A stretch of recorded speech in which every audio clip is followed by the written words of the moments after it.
Hey guys, tonight we tiptoe back nearly 3 millennia into a dusty valley where the air tastes of olive oil and ambition, and you trudge through Spartan streets that echo with clipped orders and the clatter of spear shafts. You probably won't survive this reality check. Ancient Sparta wasn't exactly a spa retreat, so buckle your mental cuirass. So before you get comfortable, take a moment to like the video and subscribe, but only if you genuinely enjoy what I do here. And hey, drop your location and local time in the comments so we know where you're dozing off from. Now, dim the lights, maybe turn on a fan for that soft background hum, and let's ease into tonight's journey together. You walk across cracked limestone streets, under a sun that scorches like a smith's forge, surrounded by low stone huts where families huddle behind rough shutters. This is Laconia, the rugged region in the southeastern Peloponnese where Sparta, or Lacedaemon to the more poetic Greeks, first took shape in the 10th century BCE, after Dorian tribes swept down from the north in search of new pastures. The Dorian conquest is the mainstream historical fact that carved Sparta's foundations. Those newcomers looked less for spa weekends, and more for tight, militaristic communities that prized toughness above all else. You inhale the scent of cedar from oiled shields stacked outside a training hall.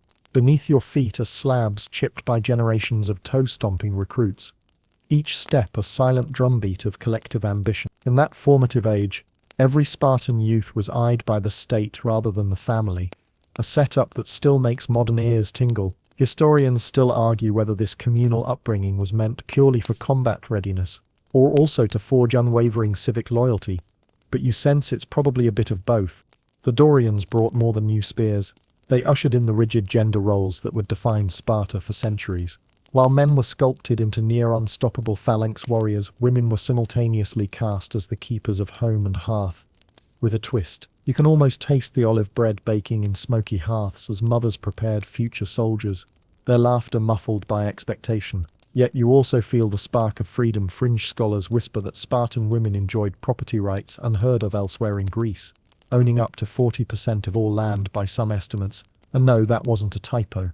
You trail your hand along a weathered pillar, your fingertips catching on chipped carvings of twin kings. Sparta's unique dual monarchy. Yes, two rulers, taking turns is a quirky setup that could have inspired more than one political sitcom. Legend claims those twin kings wielded identical haircuts to prevent enemy spies from telling them apart, though no evidence survives beyond campfire gossip. Still, that odd tale reminds you of how folklore and fact can blur under that hot Mediterranean sun. A stray goat bleats in the distance, and you shiver despite the heat, because Spartan moans of infant inspection still echo. Newborns were presented to elders who decided whether the child was fit to live. Harsh. Absolutely, you probably won't survive that part of history. But it underscores how engineered Spartan society was from day one. Mothers might cradle babes at dusk, humming lullabies, even as magistrates judged their worth by muscle tone and heartiness. There's rhythm in that cruelty, a lullaby for the city's survival. Yet beyond the grit and rigor, there was ceremony. You step into the Agora where young men and women gather for the Cartia festival. Not an actual name, but imagine something mildly festive. Here, Dorian hymns rise in hushed tones, praising Artemis Orthia and Apollo for fertility and valor. Girls dance in short chittons.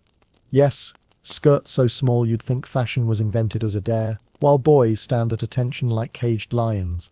The contrast is so stark it feels choreographed. Historians still argue whether these rites emphasized female empowerment through public performance, or simply reinforced patriarchal control of female bodies, and you can practically feel the tension in the breeze. Imagine the clang of bronze helmets as you turn a corner into the barracks where teenage boys, bare-chested and barefoot, train under the whip-cracked sun.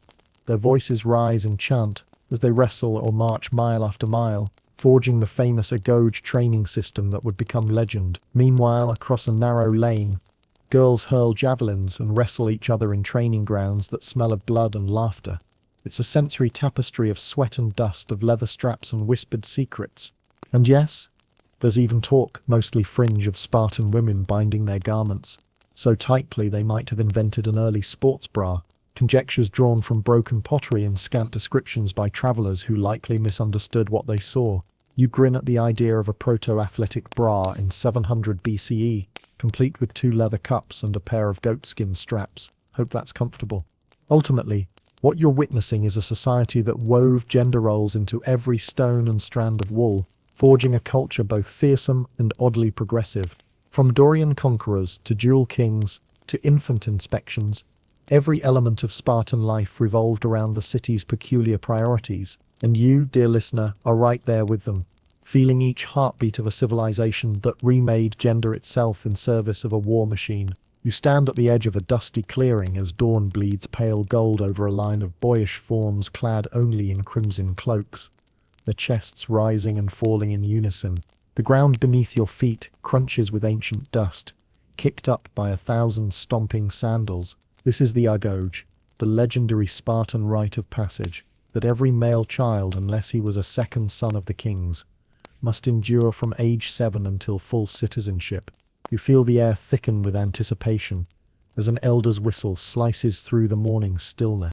At its core, the Agoge is the mainstream historical fact that forged Sparta's famed warriors, a state-sponsored education system combining athletics, survival skills, and martial drills, ensuring that no Spartan male would ever flinch in battle. You watch as a boy hefts a wooden shield heavier than himself, the weight biting into his forearm, and you remember the echo of wooden swords clashing like brittle thunder. From javelin throws to wrestling matches on rough-hewn earth, every exercise is calibrated to sculpt sinew and instill endurance. Around you, the chorus of grunt and gasp is punctuated by the snap of leather straps and distant barking commands. Run until your knees collapse, an instructor bellows. You trudge alongside them through sun-scorched scrub, your lungs burning, yet the unity of suffering binds you. You're part of something larger than home or hearth. Historians still argue whether the Agoge's primary aim was purely military conditioning, or whether it also served as a mechanism of social control to suppress individualism. You taste the tension in that debate like grit on your tongue. Night brings its own trials. You huddle with fellow trainees in a rudimentary barracks, the pungent aroma of damp wool and unwashed bodies pressing close. Suddenly the hush shatters. The infamous crypteia has begun. You slip into a dark cloak and join older youths prowling the countryside, hunting helots by torchlight. It's an open scholarly debate whether crypteia was truly a rite of terror or merely a covert policing measure to keep the subjugated helot population in check. The flicker of torchlight reveals terrified shadows in olive groves, and you wonder if the fear you ignite is the real lesson. Amid the hardship, a fringe rumor drifts through the ranks. Some trainees believe that victorious wrestlers were smeared with the blood of sacrificed goats to ward off evil spirits and project animal vigor. You can almost feel the sticky warmth on your skin and shiver at the thought, though archaeological evidence for goat blood anointing is scant beyond a few ambiguous pottery shards. Nonetheless, it's a wild image. You, a boy of 8, smacking goatskin against your arm in hopes of supernatural strength. On one steamy afternoon, you're ordered to march naked, yes, stark naked, through the valley to harden your body against cold, sunburn, and shame alike. You probably won't survive the burning laughter of your peers as you tiptoe past thorn bushes, yet the chill that follows sunset feels like baptism in ice water. This stark approach to resilience has entered legend. Spartan youths were said to be so accustomed to discomfort that even fear itself was numbed. Legends aside though, many scholars still argue whether this nudity was a regular practice, or an exaggeration by visiting writers eager for exotic tales. By your mid-teens, you're assigned to a lochos, a unit of about 30 soldiers living together in a mess hall called a sicitium. Here, fellowship and competition collide over coarse barley porridge and dried fish. If you spill a single crumb, you might get a lash from a comrade's switch. Spartans cherished discipline as much as the Peloponnesian League cherished tribute payments. You tuck your lip as the sting lands, but each snap cements loyalty. Pain shared is trust forged. During these communal meals, you hear whispered talk of prophetic dreams. Fringe accounts suggest that the Aphors, Sparta's 5 overseers, sometimes sent youths to the oracle at Delphi for visions of their martial destiny, interpreting rustling laurel leaves as omens of victory or doom. You raise your eyebrow at the idea of pastoral priests directing battlefield fortunes, but you can't deny how the promise of divine approval might steel even the most trembling heart. As the seasons wheel by, you learn to identify edible herbs in rocky hollows and filter brackish water into something palatable. As a mainstream fact here, Spartan soldiers were expected to survive behind enemy lines, living off the land if supply lines failed. Historians still argue whether foraging was a core Agoge skill or merely an emergency contingency. You taste bitter chicory and wonder if that slimy root is truly the difference between life and a silent burial. Sharp-eyed instructors pace among you, marking faltering strides and wavering gazes. Escape attempts. Yes, boys once tried to run away, are met with ceremonial beatings upon return, designed to deter desertion more than to inflict lasting injury. You wince as a classmate's thighs redden under leather thongs, and you suspect the retribution is as much about shaming as it is about punishment. Social cohesion wins out over individual comfort. Between drills, camaraderie blossoms in whispered jokes and shared stories of home. Mothers reputedly wept at dawn. Separations, fathers sniffed defiance with proud glints in their eyes. You carry those memories like talismans against the daily grind. And the very notion that Spartan boys were raised collectively outside parental embrace still sparks scholarly debate on its psychological impact. Were they more loyal warriors or more fractured souls? You feel the weight of that uncertainty. On festival days, you glimpse your last chance to mingle with girls attending their own athletic contests. You steal glances as they hurl discus in swirling chitons, the sun catching bronze muscles you'd never seen before. The forbidden cross-gender cheers leave your heart racing as much as any spear drill. Scholars still argue whether these glimpses forged healthier social bonds or simply fueled forbidden desires best kept caged. You take a shallow breath, torn between duty and curiosity. As dusk settles on another punishing day, you kneel before a bronze statue of Lycurgus, the semi-legendary lawgiver. Perhaps he wrote the rules that govern your every breath, molding custom into legal bones. Fringe scholars question whether Lycurgus ever existed or was a later invention to legitimize Spartan austerity. You press your palm against the cool statue, feeling centuries of authority pulse beneath the metal. Finally, you scramble under threadbare blankets with a hollow stomach and bones aching from the day's trials. You stare at the dormitory rafters, willing your eyelids to stay open just a moment longer, in that fatigue-laced limbo between wakefulness and sleep. You taste salt, your own sweat, mingled with the faint tang of barley mush. Tomorrow the cycle begins anew, forging you further into the shape of a Spartan warrior. You slip through a low wooden gate into a sun-baked courtyard where girls in short tunics gather, their laughter mingling with the rattling of discus and the rhythmic thump of jumping feet. The air tastes faintly of olive oil, slick skin and heat as they vault over low hurdles carved from rough timber. Here, in earnest defiance of more sheltered Greek norms, Spartan daughters endure a physical regimen nearly as intense as the boys' Agoge, and you watch them warm up with leg swings that snap like leather straps.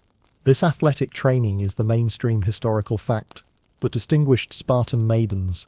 From about age 7, girls performed foot races, javelin throws, and wrestling matches to build robust bodies capable of bearing vigorous offspring. You feel the sting of dust in your nostrils as you line up beside them for a sprint, hearts pounding in chorus, and you remember that these young women would one day be celebrated for their athletic prowess in Olympic-style festivals, a spectacle rarely afforded elsewhere in Greece. Sweat beads on your forehead as you grip a wooden javelin, its shaft rough under your calloused fingers. You hurl it across the courtyard and imagine it slicing through sunlit air, a promise of strength and fertility. Fringe whispers swirl among the onlookers. Some claim Spartan girls wore anklets, studded with tiny bells, so that coaches could track their movements in low-light dawn drills. You grin at the thought of jingle-jangle warm-ups at 5 a.m., though surviving evidence amounts to a few scratched terracotta figurines at best. As you jog laps around the makeshift track, you taste grit on your tongue, and recall your recent run through war-born alleys, back when you were part of that Agoge crowd. This callback reminds you that the same sense of communal endurance binds both sexes, even if the endpoints differ, boys to phalanx, girls to motherhood readiness. Historians still argue whether this athletic emphasis aimed at genuine female empowerment, or simply reinforced a state agenda valuing women primarily as childbearers. You can practically feel the tension coil in your muscles as you weigh the question. Midway through the morning, you pause by a trough to drink cool spring water, hands trembling from exertion. Around you, instructors shout praise or rebuke. Lift your chin, one calls, voice echoing across stone walls. The clang of bronze vessels being filled somewhere beyond reminds you of mothers preparing wine for temple offerings. The scent of crushed grapes drifts in, mingling oddly with raw mussel and cedar smoke. When the sun crests its zenith, you dive into shaded colonnades for agility drills. You duck beneath low beams, pivot on dusty heels, and imagine the admiring glances of future suitors lining up at your wedding ceremony. Fringe legends claim some girls would attach goat's hair pom-poms to their hairbands to emulate male cadets' helmet crests. You laugh at the absurd image. Spartan pep squad, centuries before the concept existed, but you also sense a playful rebellion woven into these customs. Between sets, you wrap chilled cloth around your neck, and a tame bird flits overhead, casting dancing shadows on whitewashed walls. You pause to chase after it, one of those light-hearted modern asides that feels almost out of place in such austere surroundings. Before remembering that amusement is fleeting here, the bird darts through an open window into a training hall, where older girls practice choral singing, their voices rising in a hymn to Artemis Orthia. That temple hymn is a quirky tidbit, preserved by a traveling poet who marveled at singing spear-wielders. Historians still debate whether these choral drills served spiritual purpose, or simply acted as a social gathering, disguised in piety. Your breath steadies as you join a group in a tug-of-war contest using braided leather ropes. The ground trembles beneath your feet as two teams strain, muscles quivering, dust spiraling upward. You grin at a rival who splashes mud on your tunic, and in that moment Spartan girls seem just as mischievous as any modern teenager booted from a mall arcade. 3 light jokes pop into your head: mud spa day, Spartan style, 5-star grit scrub, and complimentary goat hair shampoo, none of which will make it into official chronicles, but they keep you human. After tug-of-war comes endurance marching. You and 12 other trainees form single files and stride across rolling hills, cloaks slung over your shoulders. Heat radiates from sun-baked stone, your feet ache in sandals thonged with rawhide, yet you press on, each step a testament to purpose. Spartan women were expected not only to bear strong children, but to support husbands on the march, tending to wounds and supplies if needed. That practical consideration is the mainstream fact, anchoring all this athleticism. As dusk softens the sky to lavender, you collapse on a grassy rise, chest heaving. In the fading light, you hear distant laughter from the boys' barracks. Perhaps they're echoing your earlier discobolas drills. You recall the echoing chants of the Agoge, and the memory tugs at your ribs. Historians still argue whether this co-located training fostered healthier gender relations, or simply cemented rigid expectations by constant comparison. Today you felt both camaraderie and competition, and the line between them blurred like twilight shadows.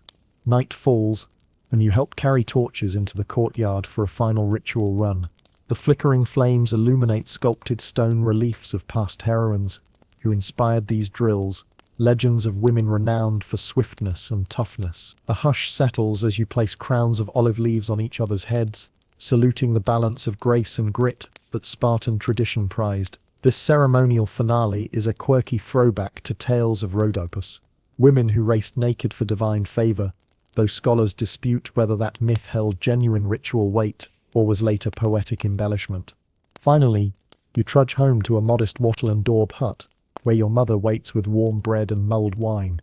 You embrace tightly, tasting exhaustion and triumph in her farewell kiss. As you lie on a simple straw mattress, limbs heavy as lead, you reflect that this athletic path wove physical strength and social purpose into the very sinews of Spartan womanhood. Tomorrow, you'll rise again, muscles humming like coiled springs, ready to shape destiny with every sprint and throw. You slip through an arched stone doorway into a courtyard draped in garlands of olive branches, as torches gutter in the evening breeze, casting flickering shadows on weathered walls. The scent of fresh lamb roasting over embers mingles with rosewater, and the tang of pressed figs, and you trudge forward between rows of low benches carved from limestone. Tonight's performance isn't a battle drill, but a wedding ritual, one of Sparta's most peculiar ceremonies, an affair more dramatic than any modern reality show. In most Greek states, weddings were quiet, family affairs. But in Sparta, the bride's arrival was a spectacle of ritualized mystery. After twilight falls, the maiden, dressed in a simple crimson tunic, would have her hair shorn close to the scalp. This mainstream fact was meant to humble her beauty and strip away vanity, preparing her for the austere obligations ahead. You feel the rough texture of the tunic's wool against your fingertips and shiver in empathy. Losing your locks by torchlight seems like aesthetic medieval torture. The next act is ripe for fringe fascination. The bride is left alone in a darkened room, while her mother instructs her in whispered fertility spells. Some fringe scholars whisper that these incantations involved whispering to snakes, symbols of rebirth, and possibly covertly feeding the bride a paste made from crushed myrrh and honey to enhance her womb vitality. You probably won't survive that dietary regimen, but you can almost taste the gritty resin on your tongue, sweet but bitter, like the paradox of honoring the body while subjecting it to ritual pain. When you emerge from the antechamber, the room is now bright with a full moon and torches set in bronze sconces. The bride is veiled with a white cloth stitched by her female kin, embroidered with crescent moons and lightning bolts, symbols of Artemis and Zeus, guardians of chastity and power. You trace the silken threads with your mind's eye, imagining each stitch as a vow to the city. Historians still argue whether this veil served to protect the bride from evil spirits, or functioned as a literal barrier between her old life and her new status. You creep toward a low dais where the groom waits, clad in the scarlet cloak of a Spartan hoplite. His eyes gleam beneath a bronze helmet crowned with boar bristle crest, giving him the look of a war god's understudy. A hush descends as the Ephor's 5 stern overseers step forward, reciting vows in Doric dialect. The mainstream fact here is that Spartan marriage was less about romantic union and more about civic duty. The primary aim was procreation of healthy warriors, after all. You can almost hear the unspoken tagline. For Sparta, love is subject to state review. No velvet cushions or floral bouquets here. Instead, the bride's mother slaps a calfskin whipping cord on the groom's shoulder, symbolizing the necessary endurance expected of Spartan husbands. You flinch at the crack, echoing off flagstones, picturing modern bridesmaids cowering at such a sight. Fringe accounts claim some households replaced the whip with a live ram's hornpipe, blasting so loud it would scare away malicious spirits and possibly the neighbors. You stifle a laugh at the thought of your own wedding jam session featuring a rogue trumpet solo. Once the vows conclude, the veil is tossed, literally flung over the groom's head, by the bride herself in a gesture some interpret as her final act of agency, and others dismiss as purely symbolic humiliation. Historians still argue whether this was a genuine assertion of female power, or merely a ritual reinforcement of male authority, leaving you caught in the tension between empowerment and ritual subjugation. Then comes the most dramatic moment, a surprise midnight dash. The groom spirited his new bride away through secret corridors beneath the barracks, intended to test his stealth and foster his cunning traits essential for any soldier. You feel the cool stones beneath your bare feet as you imagine navigating those hidden tunnels by torchlight. Heartbeat thrumming louder than the drip of water in the darkness. Modern asides swirl through your mind. It's like a Spartan escape room. Find the bride and avoid getting smacked with a spear. At a predetermined rendezvous, the pair emerges into the courtyard of the groom's mess hall, greeted by feasting comrades. Platters piled with roasted boar, cheese from the local herd, and honey cake shaped like shields await them. You inhale deeply, tasting smoke and sweet cheese, and you note that feasting symbolizes communal acceptance of the new couple. Yet you also wonder if the open debate about whether this feast honored the gods or simply provided an excuse for free wine has ever been settled. Historians still argue whether these receptions were primarily religious celebrations or early versions of bachelor parties. Amid the revelry, the bride slips a small dagger into her dress, an act shrouded in conflicting scholarly interpretations. Some argue it represented her capacity for self-defense and equality with her husband. Others see it as a hidden symbol of coercive power, cautioning that even bonded by marriage, a Spartan woman remained liable for disobedience. You run your fingers along a mental image of a silver blade tucked against linen and chuckle softly. Talk about a wedding favor. Later that night, when the guests stagger to their tents, the bride and groom retreat to a private chamber warmed by a low fire. Here, in the intimate dimness, the final rite unfolds. Some fringe authors claim that Spartan newlyweds shared a ceremonial bath, infused with laurel oil and crushed mint to lubricate future unions, a detail so floral it could double as a spa advertisement in a modern glossy. Whether that bath was standard practice or poetic fantasy remains a point where historians still argue, but you're left imagining the soothing hiss of hot water in flickering torchlight. In the hush before dawn, The couple is escorted back to the barracks, where the bride is formally introduced to the groom's comrades. She offers a libation of mead, pouring the golden liquid into a communal chalice as each man drinks in her name. The mainstream fact here is that this communal drinking reinforced the collective bonds of the secession and signaled the bride's official integration into Spartan male society. You shudder at the thought of passing around a single cup, one wine cup to rule them all. And you can't help but crack a grin. As the first rays of sun streak the sky, the bride returns to her mother's home for a brief respite, before settling permanently at her husband's barracks. You trace the arc of dawn with your imagination, feeling the chill of morning dew dampening your tunic and the distant crow of roosters mingling with the shuffle of hooves as the city awakens. Ultimately, Sparta's marriage rituals reveal a civilization obsessed with testing and proving every bond, be it between soldier and state or bride and groom, through trial and spectacle. From hair-shorn humility to surprise midnight dashes, the process was less about private affection and more about public performance.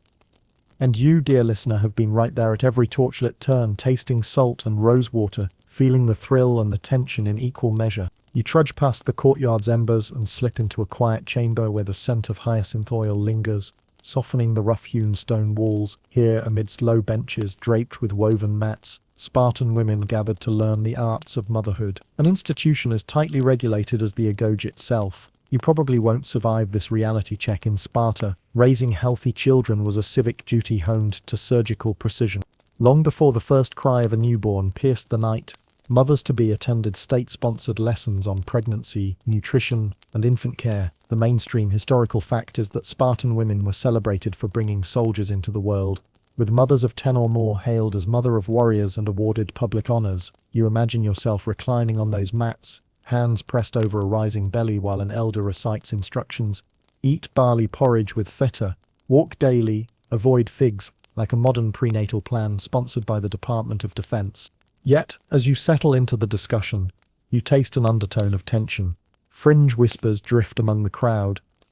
Some claim that expectant mothers were given a potent brew of thyme and wine to stimulate contractions at the optimal moment, ensuring birth coincided with celestial omens. You wrinkle your nose at the thought of a time-based cocktail party with potential contractions on the menu, though surviving evidence amounts to a vague reference by a traveler prone to exaggeration. Historians still argue whether these herbal mixtures were genuine medical prescriptions, or simply linzens amplified by later authors. After the instructional hour, you stroll into a sunlit courtyard where midwives, older women with keen eyes, demonstrate swaddling techniques using tightly bound linen strips. You watch as a cloth cradle the doll's limbs in a firm embrace, and you grimace at the idea of being bound so snugly you'd have to shout, "Let me go," just to scratch your nose. 3 light jokes pop into your mind. Spartan onesie, extra compression, no rolling allowed, baby, and swaddled harder than my gym gloves. Swaddling mastered, the midwives move on to an even harsher ritual, newborn inspection. You glance at a low stone platform stained with past ceremonies, heart quickening. In Sparta, every infant, regardless of gender, was presented before a council of elders mere days after birth. If the child was deemed weak, deformed, or undersized, they were abandoned on Mount Taygetus. You probably won't survive that part of history, but it underscores how the state asserted authority over life itself. The mainstream fact here is chilling. Infant exposure was practiced to maintain a robust citizenry. You lean forward as an elderly midwife recounts the story of a mother whose firstborn was rejected for having a slight limp. The mother's tears soaked the dice, but custom prevailed. The child was left at dawn. Fringe accounts suggest that some desperate mothers later retrieved their infants under cloak of darkness, only to be fined heavily if discovered. You shiver at the thought, like a tragic game of hide-and-seek, with brutal penalties for losing. Historians still argue whether such clandestine recoveries were widespread or exceptions whispered about in sympathetic camps beyond Lacedaemon. As midday heat ripples through narrow lanes, you find refuge under a plane tree where you join a circle of mothers trading stories. One boasts 5 sons who now train in the Agoge. Another tucks her daughter's loose hair into a leather band before she begins her athletics regimen. You recall the echo of discus drills from Section 3, thinking how athletic preparation and motherhood training were 2 sides of the same coin. Historians still debate whether equal athletic rigor for girls was truly for empowerment, or purely a means to ensure strong wombs. You feel that coil of scholarly argument tighten in your chest, like a drum. Between anecdotes, you nibble on barley bread, dipped in goat cheese, tasting the tang of community and, fleetingly, compassion. A mother jokingly quips, "In Sparta, your lunch pack weighs more than your baby." You grin at that callback to the Agoge's heavy shields and think, finally, a diet plan I can actually carry. Later, you follow a procession of expectant mothers to the sanctuary of Artemis Orthia, where animals are sacrificed to bless safe deliveries. Torches crackle as a boar's throat is slit and hot blood spills over carved stones. Sensory detail enough to make your skin crawl. Fringe sources claim that midwives collected some of that blood to mix with honey and anoint mothers' bellies, ensuring divine favor and womb vitality. You can't decide whether to be horrified or to taste the sweetness of honey. Either way, it's a sticky business. Historians still argue whether the blood rites were genuine folk medicine or poetical embellishment by later Greek writers. As afternoon shadows lengthen, you return to the communal hall for a lesson in lullabies and infant massage. You mimic soothing strokes along a clay infant figure's chest, murmuring rhythmic sounds, "Olia, Olia, rest tonight." That lullaby is a quirky tidbit preserved in a single vise inscription, so obscure even scholars quibble over its translation. Still, you hum the melody, letting it soothe the tension in your shoulders. When evening descends, a midwife ushers you and other mothers to recline on smoking embers. Yes, literally intended to disinfect garments and ward off postpartum infections. You probably won't survive the heat, but you squint as you step gingerly over glowing coals, remembering the boys' march through thorn bushes from Section 2. You can't help but smirk at the symmetry. Spartan parenting is a full-contact sport. Finally, under a sky pierced by first stars, you cradle a swaddled infant in your arms, real or imagined. The feeling is the same, a weight of hope and dread. You press the child's cheek to your heart and murmur a soft promise that they will grow strong, in body and spirit. Yet you know that in a matter of days, that fragile bundle must face the council's judgment. You taste salt on your lip, yours, not the child's, mixed with the sweet tang of rosewater from earlier rituals. In this hush before dawn, you sense how Spartan motherhood was at once a blessing and a burden, celebrated by the polis, yet circumscribed by unyielding scrutiny. From prenatal lessons to infant inspection, every mother's journey was choreographed to serve the state's martial aims. And you, dear listener, have been right there at each testing point, feeling the weight of history pressed against your chest, like a cradle board. You step into a sunlit courtyard framed by neat rows of olive trees, and press your palm against the cool marble of a tall stoa, where Spartan matrons once convened to discuss land deeds and inheritance. You probably won't survive the sense of awe that women in this militaristic state held more property than in nearly any other Greek polis. So breathe in the scent of crushed olives and stone dust as you ready yourself to uncover how Spartan women wielded astonishing economic power under a regime built on combat and conformity. Behind you, the chatter of market vendors drifts in. Merchants hawking figs, coarse woolen cloaks, and jars of pungent cheese. But your focus is the gleaming bronze plaques. On a low altar inscribed with decrees, women of Sparta may inherit, bequeath, and control land holdings. This mainstream fact stands in bold relief against the broader Greek world, where Athenian women were consigned to jaries and male guardians. Here you feel the weight of legal equality in your fingertips, a sensation as heady as the first gulp of honeyed wine after a long day's march. You wander among carved stone benches where elder women in flowing chitons once argued boundary disputes while nursing infants on their hips. The air tastes faintly sweet, with spring blossoms and heated debate. Historians still argue whether this property autonomy bolstered genuine female agency or simply served to concentrate wealth among a narrow elite of households, maintaining state stability through landed dynasties. You sense the tension coil around you like a serpent in the grass.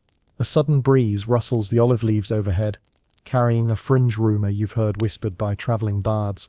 Some claim that Spartan women not only owned land, but also minted and stamped coins in household workshops, proto-bankers with leather pouches full of bronze currency jingling at their belts.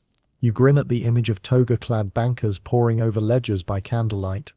Though archaeological finds for female-run mints are scant beyond a single dubious coin hoard, still the idea sparkles in your mind like a newly minted drachma. You trace a finger along the base of a pillar, marking the boundary between two estates, recalling your own days haggling over barley porridge prices at the Agora. In other city-states, women had to secure male proxies to manage land. Here, Spartan daughters inherited in equal shares with sons. They could lease plots, collect rent from helot labourers, and direct upkeep of family vineyards. The result? By some estimates, Spartan women owned as much as 40% of the polis's territory, shifting economic power away from male-centric lineages. But with great power comes great gossip. A whispering voice curls around the column beside you. Did you hear Diotima's fields stretch from the Eurotas River to the foothills? Villagers nod, casting sly glances at the elegant matron strolling through her olive grove, with a well-groomed hunting dog at her side. You shiver at the setting sun casting long shadows on the undulating landscape, feeling both envy and admiration for Diotima's quiet authority. Yet property rights weren't just about fields and fences. They rippled through family structures. You pause by a sundial marking midday, its pointer casting a sharp line across stone, and think of girls taught from childhood that their first duty was to uphold the oikos household. Owning land meant they could fund dowries, support siblings, and influence marital alliances. Historians still argue whether this autonomy strengthened Spartan families or inadvertently empowered women to challenge male dominance within the rhythms of daily life. You taste dust on your lips as you weigh the debate's complexity. Within the stoa you slip into a shady portico, where a group of young women practice reading public decrees aloud. Their voices rise and fall like waves against the Peloponnesian shore, interpreting legal jargon that defines property lines and rental rates. A stray bird coos overhead, and you catch the faint echo of Section 3's discus drills and Section 5's lullabies, reminders that Spartan education wove civic, military, and domestic threads into a seamless tapestry. One matron recites a case where a widow named Xenipa leased her vineyard to a helot farmer, stipulating that her young son receive the majority of yields until he came of age. You imagine her brushing flour from her chiton sleeves as she dictated terms, mind sharp as a spear's point. Fringe stories suggest some women even negotiated treaties with neighbouring villages, using olive oil and wine as diplomatic gifts. A practice so savvy it could rival any Athenian envoy's cunning. Whether these treaties were formal agreements or fanciful tales spun by poets remains an open scholarly debate. You stand and stretch, catching the afternoon sun on your shoulders like a warrior's looming test. The wanderer in you recalls Section 2's Agoge haze and Section 4's midnight wedding dash. Sensing how Spartan women's land rights formed another pillar of state security, prosperous households meant robust citizen numbers and reliable tax streams to fund military campaigns. Heads turn as you approach the threshold of a modest courtroom where legal disputes over estates were settled. You sink onto a worn bench, listening to a panel of ephors as they adjudicate a disagreement between two sisters over ancestral lands. You taste a flicker of amusement imagining modern siblings squabbling over an inheritance app. Sparta's court isn't calling a lawyer, it's 5 burly overseers in cloaks, each with the final say. The mainstream fact here is that ephors could override even royal edicts when land matters were at stake, a mechanism meant to curb king's power and protect citizen property rights. Amid the gravitas, a youthful herald clears his throat and delivers an announcement. All women of Spartan birth invited to join the upcoming harvest feast at the sanctuary. Gasps ripple through the assembly. Landholders with enough acreage could attend exclusive state banquets, trading insights on crop yields and marital prospects. You grin at the callback to Section 1's festival dances, picturing one more night of torches, olive crowns, and half-whispered debates over female empowerment versus state control. Historians still argue whether these gatherings fostered true female solidarity or served as a spectacle reinforcing the same warped power dynamics they purported to transcend. You rise, brushing straw from your tunic. As you step back into the noon glare, you close your eyes and envision Spartan women striding across fields in dignified procession, their cloaks swirling like blood-red banners in the breeze. They are landowners, decision-makers and stewards of wealth, in a world that prized martial might above all. Yet, their autonomy carried burdens, property disputes, civic obligations, and the constant scrutiny that followed any deviation from the norm. As you walk away, the scent of olive oil and crushed stone lingers in your nostrils, a memory of power, tempered by expectation. You recall the duality coursing through every Spartan institution, freedom wrapped in duty, strength tempered by scrutiny. And you, dear listener, have just glimpsed the rare realm where Spartan women walked almost as freely as hoplites, fields of olive and stone kneaded beneath their feet, land deed in hand, shaping family and state alike. You pad into a low-ceilinged hearth chamber where midday light filters through a narrow slit, casting golden stripes across rough clay floors. The scent of smouldering olive pits and simmering lentil stew curls around you, lacing the air with warmth. Here, in the modest Spartan home, domestic duties are as regimented as any military drill, yet surprisingly varied because in this city, even cooking and cleaning follow the polis's obsessive drive for efficiency. Spartan households, or Ikoi, maintain a strict division of labor. Women oversee weaving, food preparation, and childcare, while men once released from the barracks tackle tasks more unusual in the ancient world, like butchering and even cooking certain meals. This mainstream historical fact sets Sparta apart. Male citizens often returned from training to light the evening fire, chop wood, or stir pots of porridge, a role reversal unheard of in Athens or Corinth. You taste that earthy porridge in your mind, thick barley grains softened in goat's milk, and feel the shock ripple through you. Spartan men were hands-on homemakers. A mother in a coarse woolen chiton kneads dough at a low stone bench, her arms strong and sure from years of athletics. You watch flour dust motes dance in the sunbeam, remembering Section 3's discus drills and Section 5's swaddling lessons. Historians still argue whether these domestic overlaps fostered more egalitarian households or simply reinforced state control by blurring public and private spheres. You lean forward, inhaling the yeasty scent, and feel that scholarly tension coil around your ribs like the twine binding a bread loaf. Across the room, a teenage son fetches water from a clay amphora, the cool liquid sloshing in his leather bucket, once considered unthinkable elsewhere in Greece. Spartan boys are taught household chores from an early age, another callback to Section 2's Agoge ethos, because survival off the battlefield may demand skills far from phalanx formation. Fringe whispers among visiting travelers suggest that boys even learned to sew torn cloaks with salvaged wool, stitching each thread as carefully as they'd handle a spear's leather strap. Whether they did so routinely or if these tales are embellishments born of envy remains a point where historians still argue.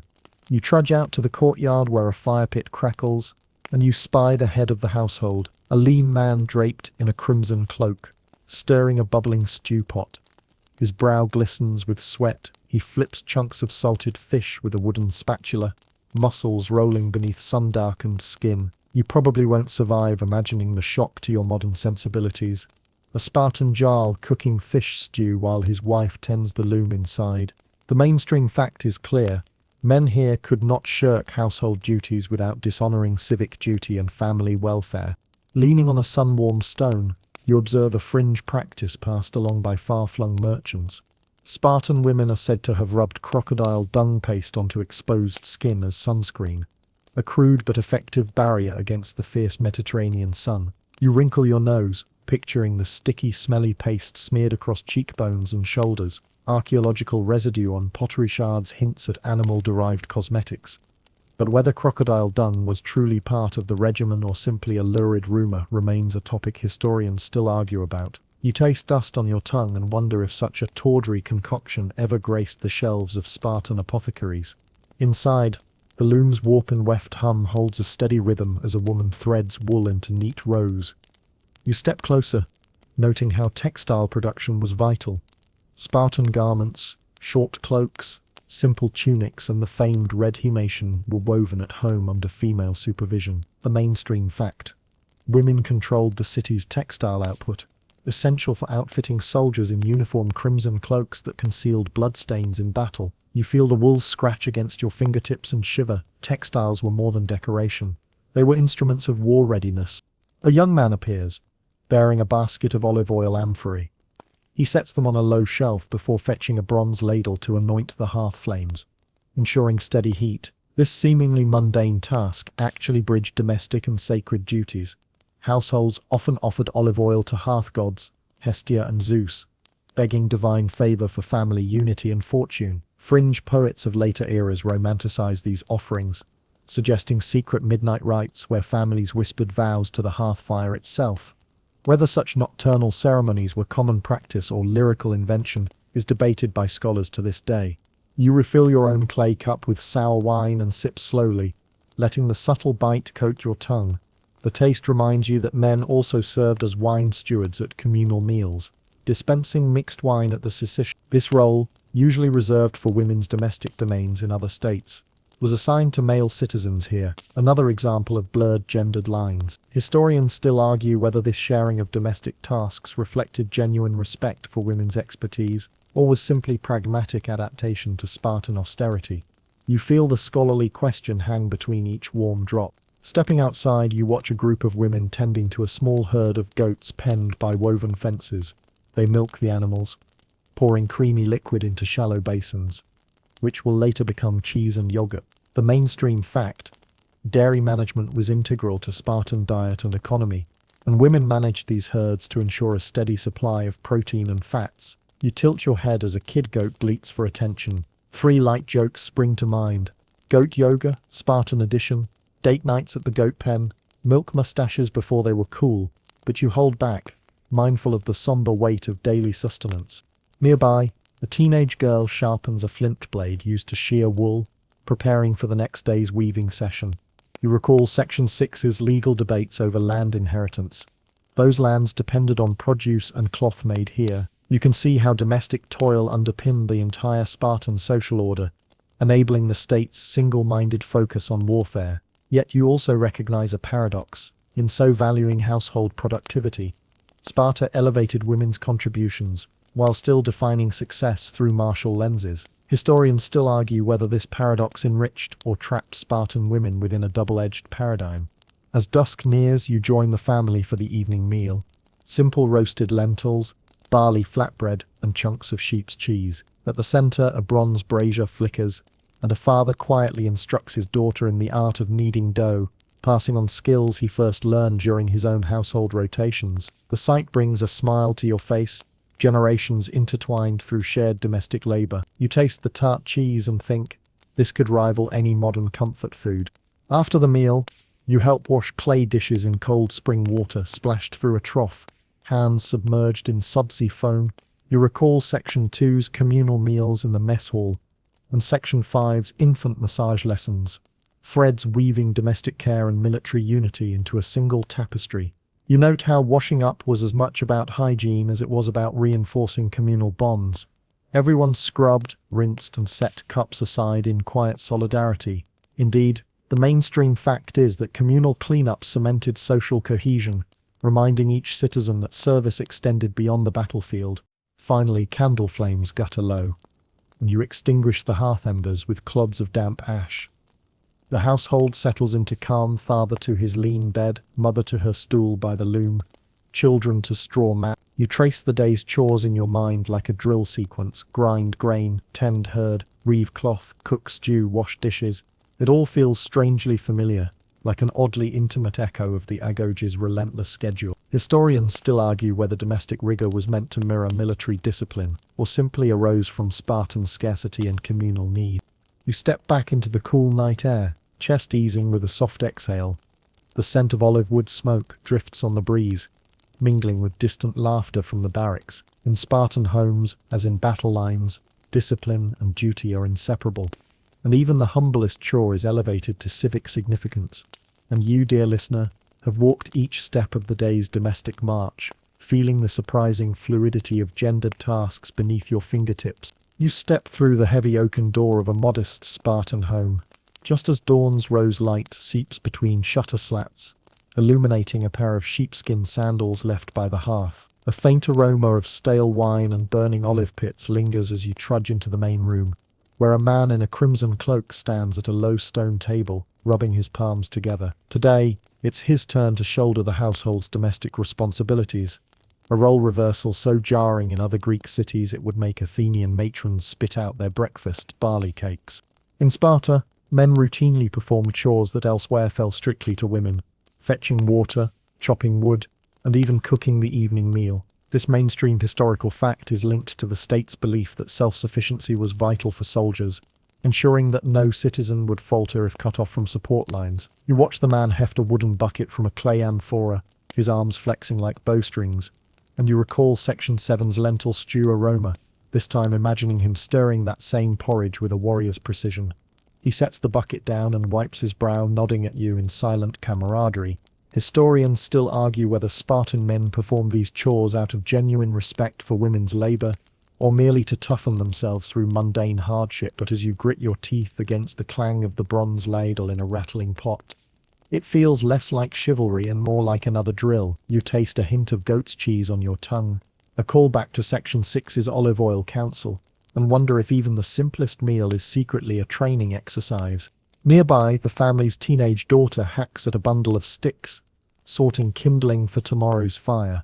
In most polis, such tasks would be deemed inappropriate for young women of status, but here they're part and parcel of daily life. Fringe whispers among Athenian travelers tell of girls in Sparta learning to forge iron nails in the workshop, a practice so exotic that visiting ambassadors asked if they were apprenticed smiths rather than daughters. Whether these accounts stem from miscommunication or genuine cross-training remains an open scholarly debate, though you can't help picturing an anvil-wielding teen test-driving a plough.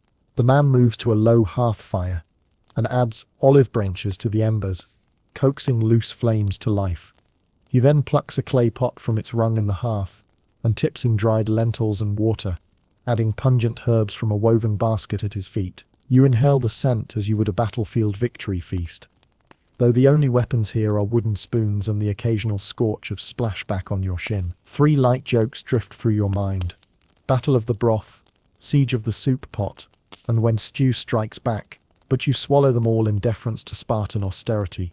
As the stew simmers, the man fetches a bundle of sheep's wool from a low shelf and translates it into neat skeins for the loom inside. In most Greek homes, weaving was a woman's art. In Sparta, it was a civic duty shared by all capable citizens. You trace the fibers in your mind, recalling Section 7's tapestry of cloth production, and taste the ironic sweetness of a society that spun thread as earnestly as it wielded spears. Historians still argue whether this blurring of gendered tasks fostered genuine household equality or simply diffused responsibility so thoroughly no one could evade it. The door creaks open as a boy of 8 shuffles in, clutching a chipped clay cup.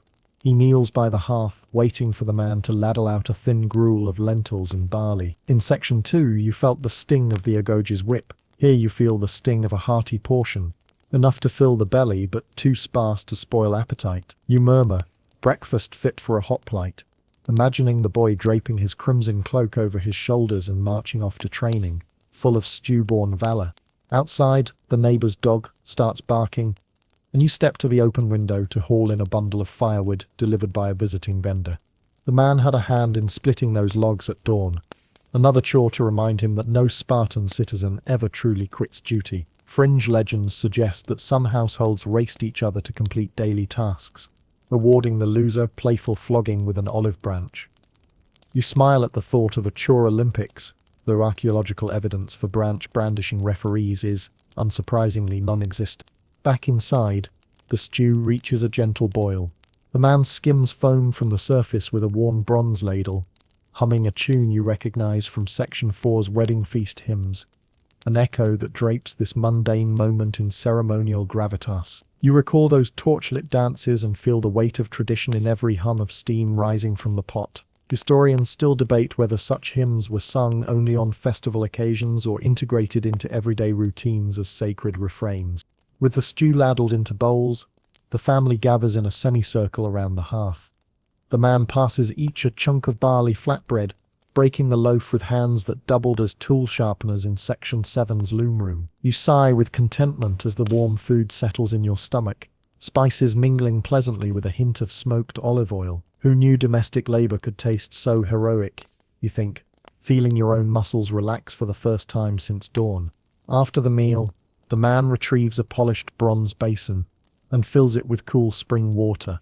He sets it by the door for foot washing, a communal ritual that here symbolizes equality among citizens, whether hoplite or householder. You lean forward to dip your toes, tasting the crisp chill like a plunge in a mountain stream, and recall Section 3's icy naked marches. The parallels blur survival, purification, and unity, all served by water at dawn.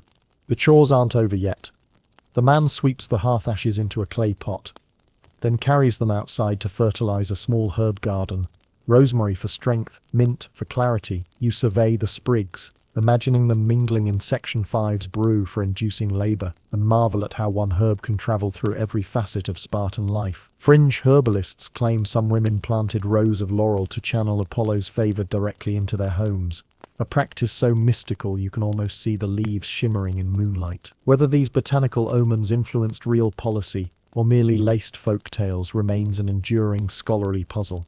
As morning edges into noon, the man hangs his cloak to dry by the hearth, then straps on his leather belt and bows his head in a brief prayer to Hestia for household harmony. This mainstream fact, honoring the hearth goddess, underscores that even domestic chores held sacred weight in Spartan civic religion. You cross yourself in thought and feel the quiet gravity of everyday ritual, more powerful here than any battlefield prayer you've witnessed. Finally, with the fire glowing low and the hearth cleansed, the man returns the stew pot to its hook, smooths his tunic, and picks up his spear, the symbol that in Sparta every citizen is first a soldier, second a homemaker. You taste the lingering tang of herb-fertilized ash in the air and realize that the split between home and war is a false dichotomy here. Spartan men wielded hammers and hearth-irons with the same intent they would later wield sword and shield, and you, dear listener, have witnessed the softer, surprisingly fluid side of Spartan masculinity, where even the humblest chore is elevated to civic virtue. You slip into the cool marble precinct of the sanctuary of Artemis Orthia, just as dawn's lavender light brushes the olive groves, and the scent of burning laurel fills the air. You trudge past marble columns etched with dedications of the daughters, names of maidens who once led sacred chants here, and your sandals echo on polished stone. This is Sparta's spiritual heart, where gendered rituals pulse through the city's veins with as much force as any spearman's thrust. At the center stands a raised altar encircled by low benches reserved for the women of the royal households. You probably won't survive imagining that privilege. Even here in the realm of the gods, gender lines are carved as sharply as bronze into iron. The mainstream historical fact is that certain rites at Artemis Orthia were strictly female. Young women processed past the altar bearing olive wood torches to honor the goddess of childbirth and wilderness. You feel their measured footsteps beneath your own, each step a prayer for fertility and protection. Above you, high in a vaulted niche, hangs a bronze relief depicting women in flowing chitons, leading spear-wielding dances, an image so striking it may have inspired the fringe theory that Spartan priestesses once led hoplite battle marches. You brace yourself at the thought, a Greek chorus of armed divas, jingling goat hair helmet tassels like rock band pom-poms. Archaeological evidence for such martial dance is scant, largely fragmented vase paintings and a single cryptic inscription, but the legend persists. Historians still argue whether these depictions are literal records of female-led combat dances, or simply poetic exaggerations by visiting playwrights. You step onto the smooth stone floor and note the faded crimson pigment that once marked the path for male initiates, boys who sprinted barefoot around the altar in the festival of Hyacinthia, to prove endurance before the male cult of Apollo. They chanted hymns to Hyacinthus while dodging lashes from willow switches wielded by elder priests. This dual-gender practice is the mainstream fact that highlights Sparta's unique blend of religious and military discipline. You trace the sun-bleached grooves in the stone with your toe and taste the grit of history in your mouth. Near the back you find a grove of aged plane trees where women of maturity gather to weave garlands of myrtle and laurel. The air hums with whispered preparations for the quadrennial gymnopedia, a festival where men dance naked under the moon, yes, literal moonlit pelvic percussion, while women watch from behind curtained niches. Fringe poets later suggested that some bold priestesses slipped onto the dance floor in animal masks, testing the men's vigilance. Whether this boundary breach occurred or was simply scandalous gossip sung by Athenian dramatists remains an open scholarly debate. You wander beneath colonnades adorned with statues of kneeling maidens offering firelight, small libation bowls to the gods. You recall Section 4's wedding libations and Section 5's sacrifice rites, and you sense an undercurrent of continuity in Sparta. Offering wine is as essential as bearing arms. As you pour an imaginary drop of wine from a phial in your mind, you wonder whether your heart sank at each ritual sip or swelled with communal pride. Historians still argue whether these libations sealed personal vows or simply reinforced state ideology through shared ritual. A sudden gust carries the cacophony of male voices from the adjacent Apollo shrine, where ephebes, young men just released from the Agoge, chant odes beneath Doric porticos. Their voices swell in a chorus that reverberates through the sanctuary's arches, a sonic wave meant to invoke martial fervor. You press your palm against a marble column to steady yourself, tasting the electricity of that call to arms. Nearby, a fringe rumor claims that on certain nights, women disguise themselves as men to join these choruses, an audacious act of solidarity or defiance. You can almost hear their disguised voices, trembling with excitement as they test the limits of gendered space. You drift toward a circular sunken basin where priestesses once performed the dance of the Megaroi, stamping bare feet in a ritual that symbolized female communion with the earth. Statues on the basin's rim show robed women clasping hands in a ring, faces raised in ecstatic trance. The mainstream fact is that this women-only dance honored Demeter's mysteries, connecting fertility of land with fertility of lineage. You close your eyes and feel the imagined pulse of drums beneath your feet, the rhythm burning like tinder in your bones. Between rituals, you spot a small courtyard shrine dedicated to Dionysus, oddly tucked behind a granite pillar.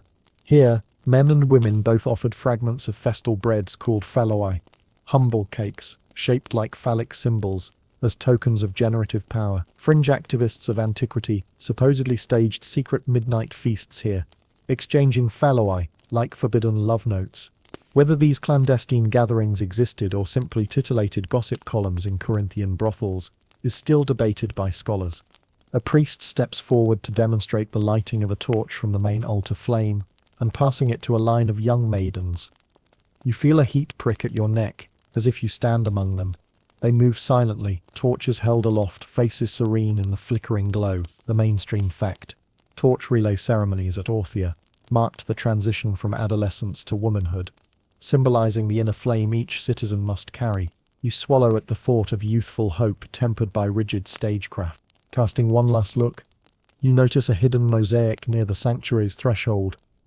Tiny tesserae spelling out the names of both male and female benefactors. It's a quirky detail that suggests more collaboration than spectacle. Perhaps wealthy women quietly funded temple repairs alongside male patrons. Historians still argue whether these acknowledgements meant genuine partnership or were token inclusions to satisfy traditional decorum. You crane your neck, keen to decipher the faded letters and taste the sweet suspicion of unseen alliances. Outside the sanctuary gates, you pause to feel the wind shift in your hair, carrying wafts of laurel smoke and olive blossoms. You realize that these sacred rituals, gendered yet interwoven, austere yet tinged with fringe rebellion, shaped Spartan identity as surely as the Agoge shaped bodies. From torchlit dances to goatskin chants, every rite tested the boundaries of gender and devotion. And you, dear listener, have walked each hallowed step, senses alight with incense, echoes, and the enduring question of where piety ends and power begins. You trudge through crowded streets toward the broad plaza where wooden stands gleam with painted shields under fluttering banners, and the air quivers with the scent of roasting lamb and incense smoke. Today is the Carnea Festival, one of Sparta's grandest state celebrations, and you're about to witness a curious twist. For a fleeting day, gender roles blur like watercolors in rain. You probably won't survive mistaking this for mere pageantry. These rituals cut deep into Spartan identity. But buckle in, because today, Sparta flirts with role reversal in ways both playful and profound. First, the mainstream historical fact. During Carnea, men reprised the roles of women in a harmless imitation called the Agoge, in which selected male citizens donned women's cloaks, Hamation, and veiled themselves behind wreaths of myrtle, carrying baskets of fruit to symbolize fertility and abundance.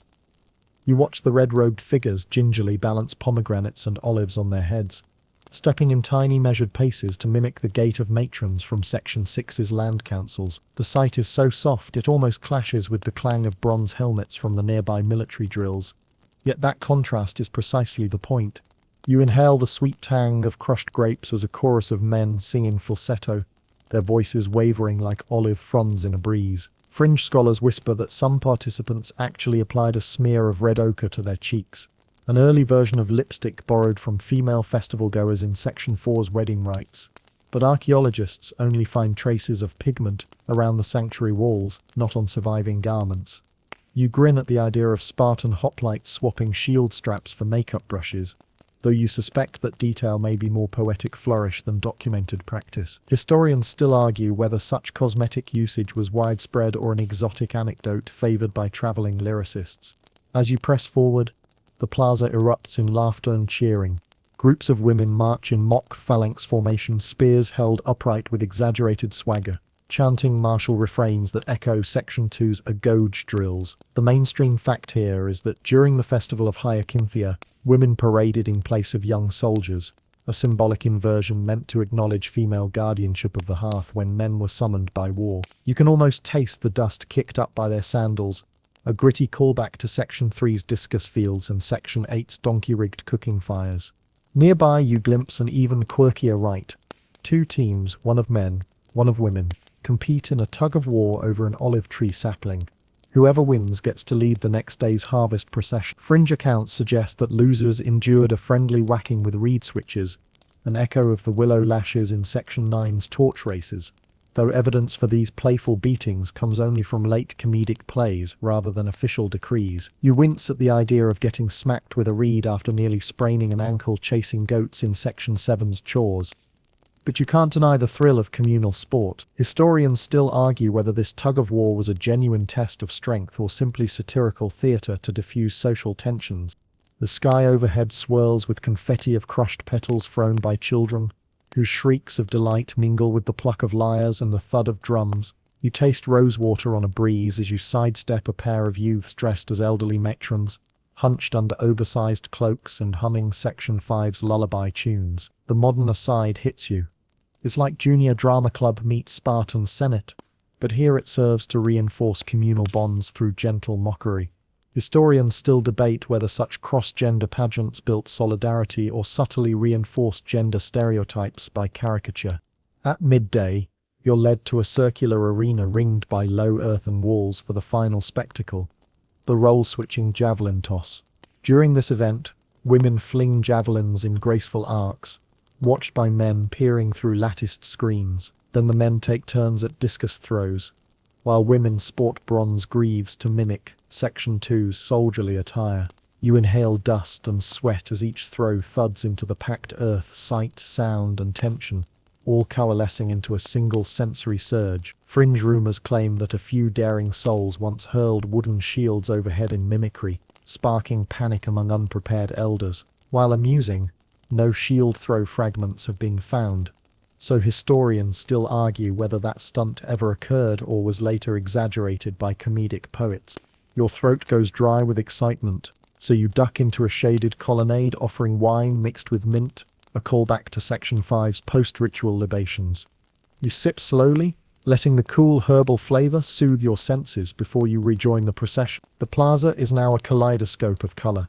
Crimson cloaks, draped on mock phalanx women, pale chitons gliding on mock soldiermen, wreath-crowned youths darting between tables brimming with cheese and figs. It feels like a social experiment masquerading as a feast. As afternoon light softens, a herald steps onto a raised dais and proclaims, "Let the contest of jests begin." Instantly, participants pair off for improvised comedy duels. A man in a woman's cloak quips about how he'd rather wrestle a helot than swap straps on a loom, drawing howls of laughter and a few sympathetic winces. You grin, thinking back to Section 7's weaving sessions and Section 9's sacred dances, marveling at how each callback stitches the festival's satire into a cohesive tapestry of Spartan life. Between quips, you hear whispered theories. Perhaps the role reversals concealed coded criticism of the ruling ephors, a covert way to voice dissent under sacred cover. Fringe political interpretations suggest the festival's satire allowed citizens to lampoon civic leaders without fear of reprisal. Evidence for such subversion is scant, mostly tales from sympathetic historians centuries later, so historians still argue whether Carnia's levity served serious social functions or was simply instructive theatre. Soon, torches are lit for the closing ceremony.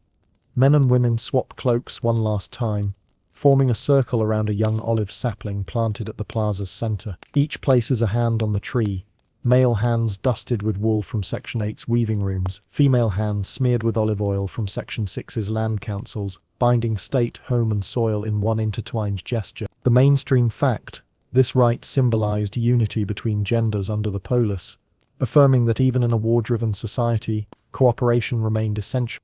You step back as the assembled throng hums a final hymn, the melody a mashup of Section 3's athletic chants and Section 4's wedding songs. It's equal parts solemn vow and carnival howl, echoing off limestone walls like a promise and a jest entwined. You taste sweetness of grapes, of shared laughter, of collective release, and feel the tight coil of Spartan discipline soften if only for a moment. As dusk bleeds into night, you make your way past exhausted participants, shedding cloaks and crowns, their faces flushed with exertion and delight. The plaza's torches flicker, then gutter out, leaving only the distant drip of olive presses and the whisper of cicadas. You trudge home under a sky crowded with stars, senses still alight from day's sensory overload. Ultimately, these festivals reveal a Spartan willingness to test the boundaries of gender through ritualized reversal. Perhaps satire, perhaps genuine roleplay, perhaps both. As you drift into sleep, you carry the echo of teetering mock phalanxes, tug-of-war saplings and cross-dressing duels, wondering where play ends and truth begins in a city built on iron rules. You drift into the bustling agora just as merchants call out prices for amphorae of wine and bundles of dyed wool, and the tang of sour grapes mingles with the sharp clang of bronze coins striking stone slabs. Here beneath a slender column carved with scenes of knucklebone games, you confront the hidden engine of Spartan society, economics, and how it cemented gender hierarchy in ways both overt and inscrutable. You probably won't survive the realization that money here was as potent a weapon as spear and shield, so lean in close and let the marketplace murmur lull you into tonight's lesson. A stooped money changer, rare among Greeks but a fixture in Sparta, slides a row of iron ingots across a low table. These pellinors are the mainstream historical fact of Spartan currency. Heavy iron bars discouraged theft and ostentation, reflecting Lycurgus's decree against gold and silver to preserve equality. You heft one with trembling fingers, marveling at its unwieldy bulk, and taste the grit of austerity on your tongue. Currency here isn't elegant, it's a blunt tool to blunt greed. Around you, women stride past in crimson cloaks, their pockets weighted with careworn ingots. Unlike most Greek states, Spartan women could accumulate and dispense wealth without male oversight. Up to a point. You watch one matron haggle for a vase of olive oil as deftly as a hoplite parrying a thrust, her eyes cool behind bronze-rimmed spectacles. Historians still argue whether this financial autonomy genuinely shifted power dynamics or simply redirected profits into entrenched aristocratic houses, reinforcing hierarchy under the guise of equality. You feel the debate coil in the dusty air. Yet the real shocker comes when a fringe rumor darts through the crowd. Some travelers insist that Spartan women effectively ran a shadow banking system, extending credit to Helot farmers and loaning surplus grain to neighboring polis at modest interest. You shiver at the thought of clandestine ledgers bound in goatskin, scribbled in the dim glow of oil lamps by women in the Stoa, proto-bankers in chitons. Archaeological proof is scant beyond a few scratched ostraca hinting at private loans, but the idea sparkles like a mislaid drachma in your mind. You wander beneath a swaying awning where a circle of matrons convene around a squat bronze brazier, counting iron lumps with practiced ease. They calculate shares owed to kin, gossiping about which husbands failed to secure sufficient revenue from Helot leases. You recall Section 6's land councils and Section 8's basket deliveries. It all folds together: landholding, rental income, and household budgets forming a triad of social power. But you also sense a tension. Wealth in women's hands bolstered their households yet incited suspicion among male ephors. Historians still argue whether women's economic clout threatened political order or simply buoyed the state's coffers. Amid the clink of ingots, three light jokes flit through your mind. Sparta's hottest stock? Iron ore futures. High interest? Only if you can lift the bar. And Goatskin Ledger LLC spun your wool into profit. You swallow them all, mindful that humor in a money market as austere as Sparta's can be as risky as slipping on a marble tile. At the edge of the square stands a lectern where a throng gathers for an ephor's announcement. New tax regulations for ritual sacrifices. You trudge forward through the shifting crowd, catching stray glimpses of inscriptions on wax tablets nailed to timber posts, decrees detailing tribute from each oikos. The mainstream fact is that state-issued decrees regulated both male and female contributions, yet women's tithes were sometimes reduced to encourage higher birth rates. You taste the bitter irony. Female excellence rewarded by lighter taxes, even as the state scrutinized every womb. Nearby, a sleek-skinned banker's apprentice, probably the son of a Perioikos craftsman, sells small iron tokens used in everyday exchange. You pick one between thumb and forefinger, surprised at how quickly its weight betrays its modest value. Historians still argue whether these smaller tokens eased daily trade, or if barter persisted in outlying villages, untouched by centralized coinage. You can almost hear goats bleating in the distance, demanding payment in grain rather than metal.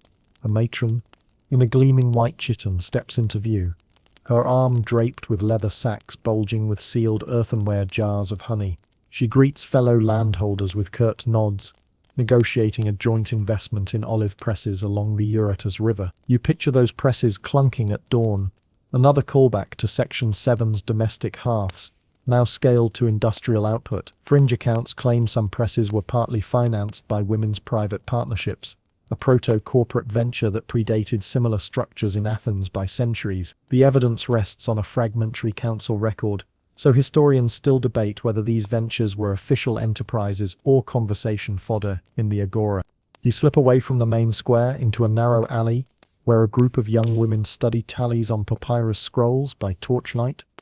Their fingers trace sums of rents, wages, and spoil of war redistributed among citizen families. You crouch behind a crate of figs to listen, tasting the sweet scent of ripe fruit, mixed with candle smoke. This clandestine accounting reminds you of Section 9's secret midnight feasts, another scene where official ritual overlapped with hidden practices.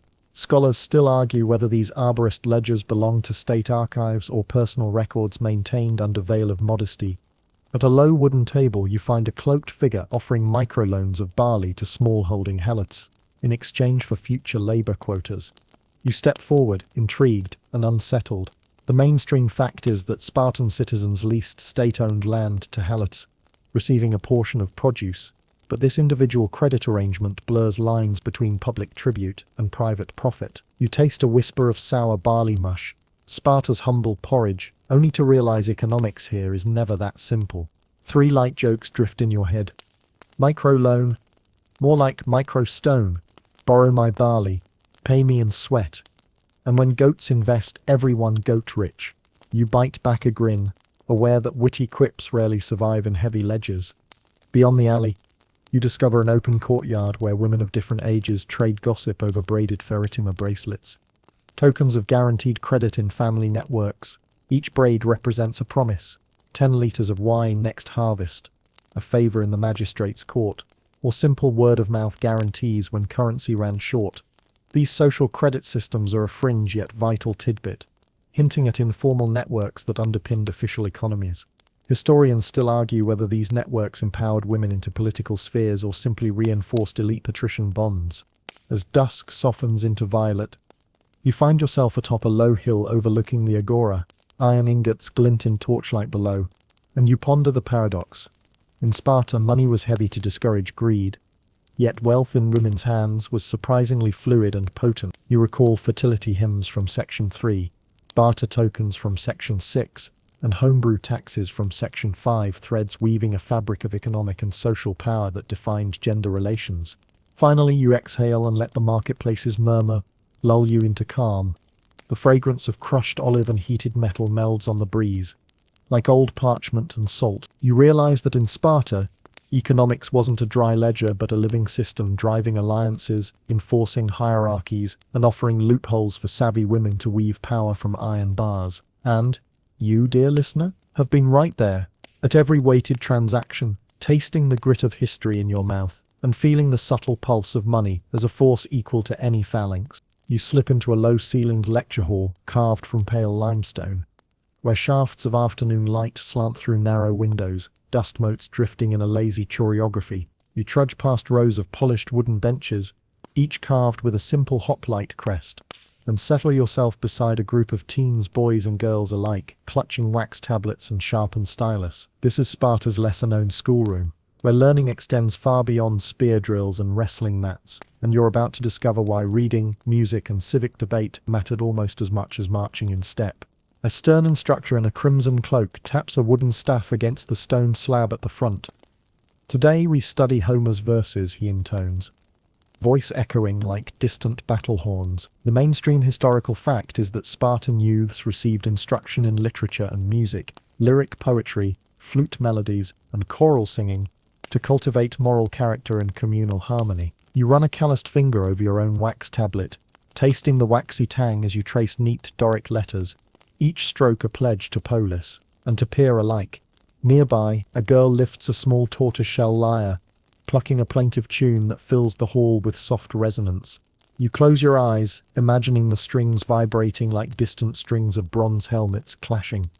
And you recall Section 3's choral singing at Artemis Orthia. Historians still argue whether musical education aimed at genuine cultural enrichment or simply served as another method to inculcate obedience through disciplined harmony.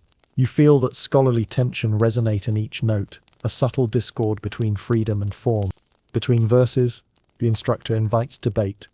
Does Odysseus display more cunning or courage? You trudge forward with a nod, weighing your words against the hush of expectation. Students murmur counterpoints, referencing Section 2's Agoge cleverness and Section 9's mock battle dances. 3 light jokes flicker in your mind. Odysseus' new rap album, escape room anthems, Sirens playlist skip guaranteed, and Cyclops vision care single eye contacts coming soon. But you tuck them away, mindful that satire belongs in Carnea, not the classroom.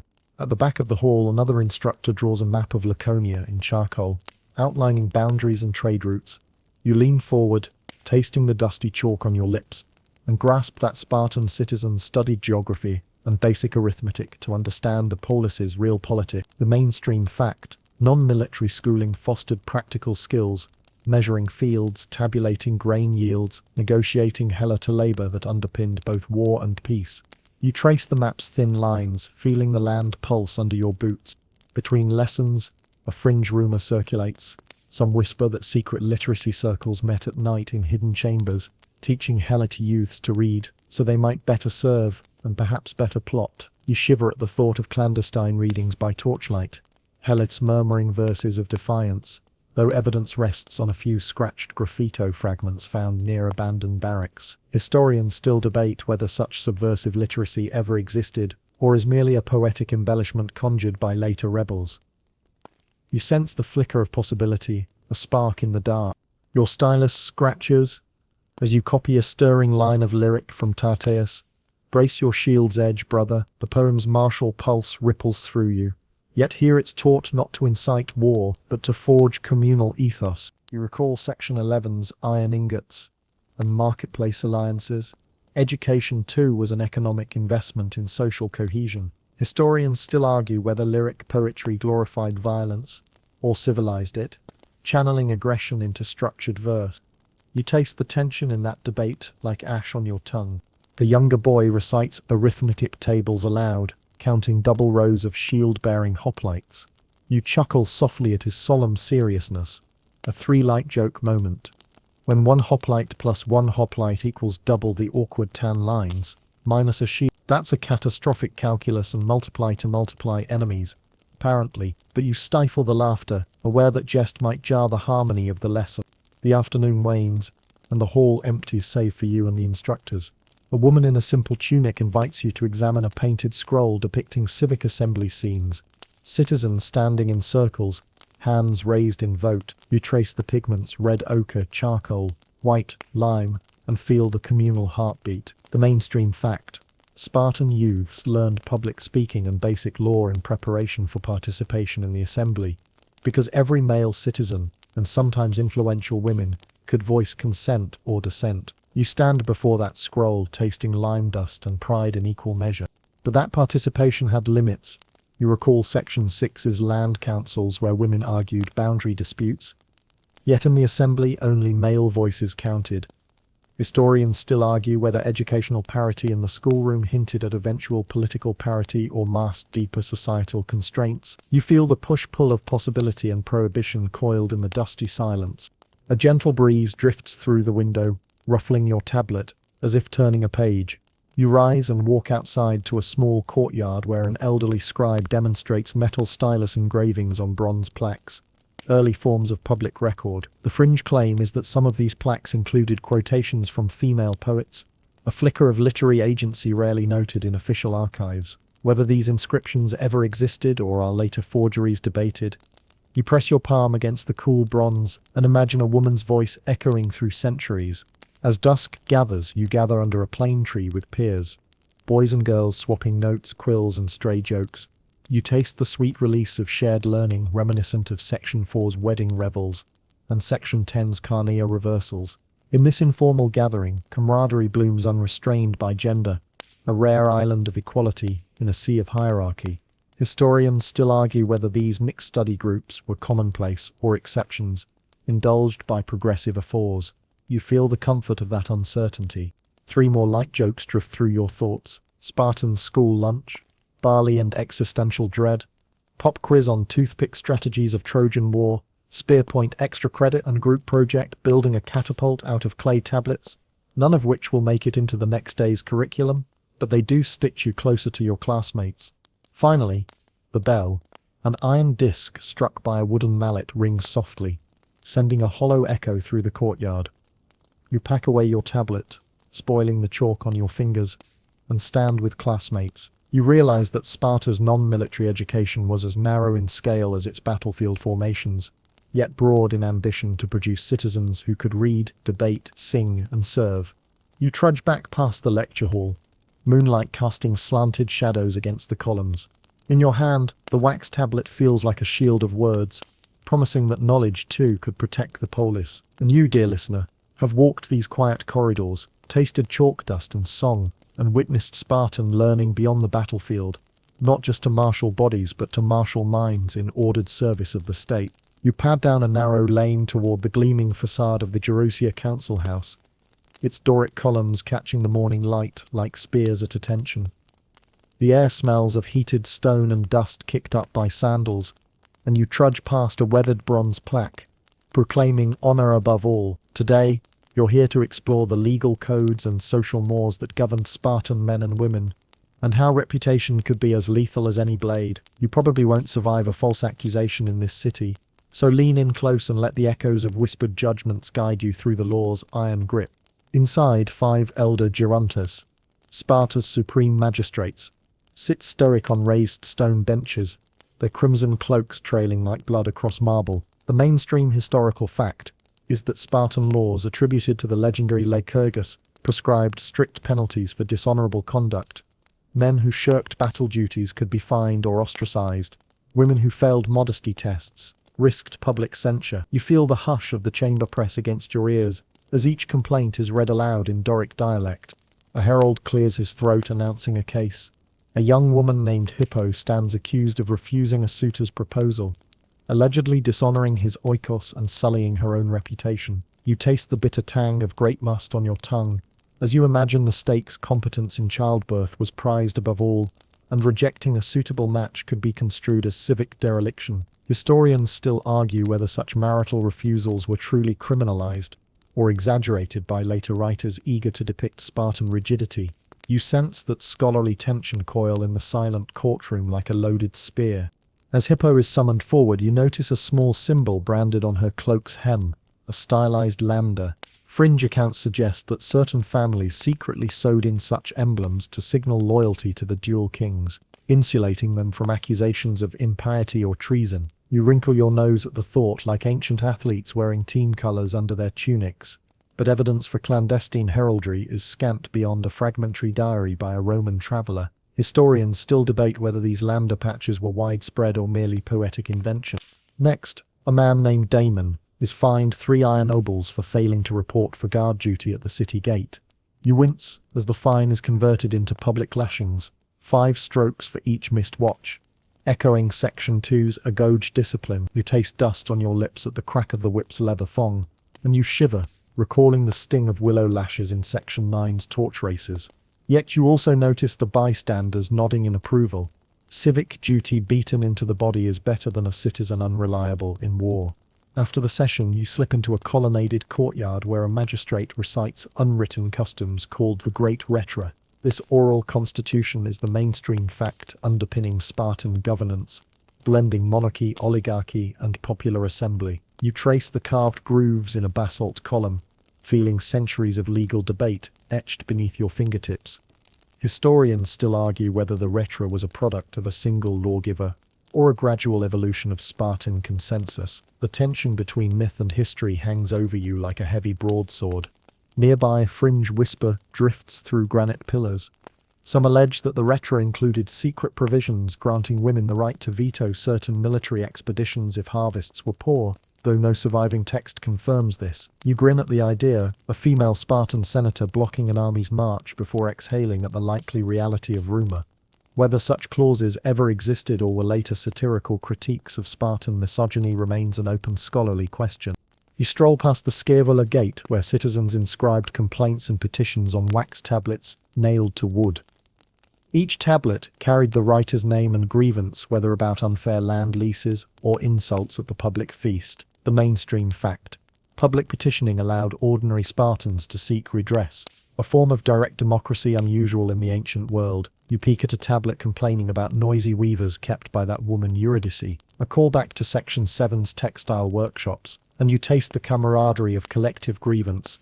Above the gate's lintel, a small carved relief shows two hoplites clasping spear butts, an image believed to symbolize legal arbitration. Fringe theories claim that scratch marks on the relief indicate early graffiti where women secretly coded messages about inheritance disputes. You trace the shallow furrows with your fingertip, wondering whether they're genuine or the result of centuries of weathering. Historians still argue whether any inscriptions beyond official decrees survive on these stones. You wander into a shaded colonnade, where young women gather to practice oaths of modesty and civic loyalty.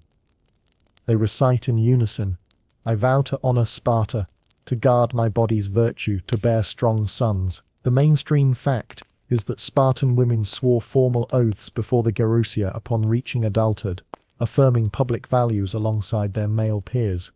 You shiver at the formal cadence, like soldiers repeating battlefield mantras, and you taste the solemnity of communal vows. Historians still debate whether these oaths were legally binding or primarily ceremonial devices to reinforce social norms. Crossing the marble floor, you enter the Cryptia training ground, an area technically part of the legal system where elders could send youth to police helots. The line between law enforcement and sanctioned violence blurs here. You recall Section 2's Cryptia hunts, and you feel a chill as you watch modern reenactors demonstrate night patrol chants. The mainstream fact: Cryptia served as both a rite of passage and a covert mechanism for controlling the servile population. Historians still argue whether it was a formal legal institution or a semi-official practice tolerated by ephors. A torchlit corridor leads you back to the open air, where a magistrate discusses the penalty for adultery.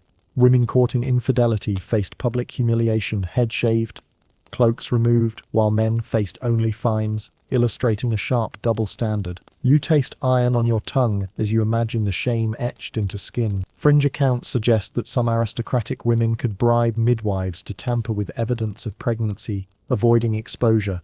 Whether such schemes ever worked or were mere gossip remains a point where scholars still argue. Finally, you approach the Ploton well, an ominous drop disguised beneath a bronze grille, rumored to be the site for banishing the most egregious offenders, traitors, and murderers. While evidence for executions here is circumstantial, the mainstream fact is that severe crimes could result in exile or death, reinforcing Sparta's reputation for uncompromising justice. You peer into the darkness, shivering as if gravity itself upheld the city's code. As twilight dims the chamber, you trudge back into the streets, the hum of voices fading behind you. The city's laws and mores, as rigid as hoplite formations, govern every breath. To honor is to live, to shame is to die. And you, dear listener, have stood before magistrates and witnessed the scales of Spartan justice, tasting dust and fear and the relentless weight of reputation, in a society where even a whispered insult could cast you into obscurity. You slip through a low wooden gate into the twilight hush of the Agoge barracks, where torches gutter against shabby walls and the scent of smoked olive oil clings to leather strips. Here, beyond the clang of shields and the cadence of drill, lies a more intimate realm, Sparta's social bonds woven in the shadows, where camaraderie at arm's length could verge on something deeper. You probably won't survive the rumor mill at full volume, but lean in close, Tonight you'll explore how brotherhood and whispered alliances shaped hearts as surely as spears shaped phalanxes. In the flickering torchlight, you see two young soldiers, bare-chested and dust-smudged, sitting shoulder to shoulder on a stone bench. One rests his chin on the other's broad shoulder, voice low as he confides a secret. The mainstream historical fact is that Spartan men formed syngeneia, brother-in-arms bonds, so fierce that some ancient poets likened them to marital devotion. You sense the electric charge in their closeness, as though polished bronze shields stood between them, shielding a more tender connection. Historians still argue whether these relationships were purely martial loyalty or embraced romantic dimensions as well, a scholarly tension crackling like static before a storm. You trudge through memory to Section 2's Agoge midnight patrols, crick-tier hunts where boys tested courage in dark groves, and recall how secrecy bred fierce loyalty. Now you feel that same hush, the hush of shared vulnerability. Fringe whispers persist that some pairs exchanged lockets carved from boar's tusk, symbols of mutual devotion carried close to the skin. Archaeological finds include a handful of carved tusk fragments inscribed with intertwined initials, but no context survives beyond speculation. You taste the tang of torch smoke and guess at the warmth those tokens once held. Moving on, you find a circle of young men gathered in the courtyard of the Syssician, arms draped around each other's waists as they sing lilting hymns to Apollo, an echo of Section 9's torch relay chants. Their voices rise in a trembling falsetto, each note steeped in solidarity. You lean in, tracing the melody in your mind, and marvel at how these communal songs could serve both to steel resolve and to stir the heart. Historians still debate whether these hymns reinforced martial discipline or functioned as coded expressions of affection among hoplites. You feel the duality in each sustained note, both shield and vulnerability. Between verses, one youth slips a folded scrap of papyrus into his comrade's hand. You imagine the curve of fluttering script, perhaps a poem confessing admiration, or instructions for a secret meeting beneath the plane trees. Fringe sources claim such exchanges sometimes took place beneath the statue of Lycurgus in the Agora, where couples could taste the risk of discovery. Yet no ancient law explicitly prohibited such unions, leaving the evidence tantalizingly sparse. You sense the scholarly argument coil like ivy around each missing line of text. Night deepens, and you edge toward the women's quarters beyond the training grounds, where Spartan maidens gathered after dusk for shared confidences. You recall Section 3's discus fields and Section 5's lullaby circles, and you realize that women forged bonds of their own, whispering counsel on childbirth, athletics, and heartache under olive-scented night air. The mainstream fact: girls often paired up in Erastes Aromanos-style mentorships, older girls guiding younger in both sport and social etiquette. Historians still argue whether these mentorships were purely pedagogical or incorporated elements of romantic attachment, a question that shimmers like candlelight on the courtyard walls. In the corner, a pair of girls lean close, one braiding the other's hair with strands of crimson wool. Fringe anecdotes tell of such braids being sealed with olive oil scented with mint, a gesture said to bind their friendship in ritual solidarity. You taste the cool mint in your imagination and shiver at the intimacy of the act. Yet no contemporary diary confirms whether that minted braid signaled love, loyalty, or simply practical hair care. The debate remains alive in scholarly circles. You wander back to the Syssician's long tables, now cleared of plates, and spy two veteran hoplites polishing a shared shield by torchlight. Their shoulders brush as they work in silence. These men fought side by side at Thermopylae and Plataea, bonds forged in blood. The mainstream fact is that Spartan veterans often lived together in communal barracks, even after formal service ended, sustaining a lifetime of fellowship. You feel that unspoken pact in the echo of metal on metal. Historians still debate whether these veteran pairings functioned as boarding arrangements or enduring personal alliances, a tension that hums beneath every rhythmic polish. At the edge of camp, you discover a hidden amphora buried in the dirt, its lip chipped and faded. Inside, scraps of parchment bear lines of personal verse, fragments of erotic poetry addressed to unnamed beloved. Fringe speculation suggests these might be the lost writings of Aspasia of Lacedaemon, a Spartan poet rumoured to have penned verses of same-sex love. But without solid provenance, the guess remains speculative. You brush dirt from the shards, tasting the bittersweet ache of what might have been. You step into the moonlit grove behind the barracks, where young men and women meet by hush of night to exchange whispered stories and stolen kisses. Here, the mainstream fact is that Sparta's open night gatherings, part of the festival of Hyacinthia, allowed cross-gender socializing under sacred cover. Yet fringe tales claim that some couples slipped away into deeper shadows, pledging themselves beyond festival constraints. Historians still argue whether such clandestine idyls were widespread or simply romanticized by outsider travelers. You feel the brush of night wind on your skin, both cool and electric. In the depths of that grove, you overhear an elderly woman recalling a time when a revered general's marriage ended quietly after rumors of his affection for a fellow officer. She describes how the Arthurs intervened, sending the officer to a distant garrison and forbidding further contact. You taste the metallic tang of regret in her voice, and you sense an undertone of fear.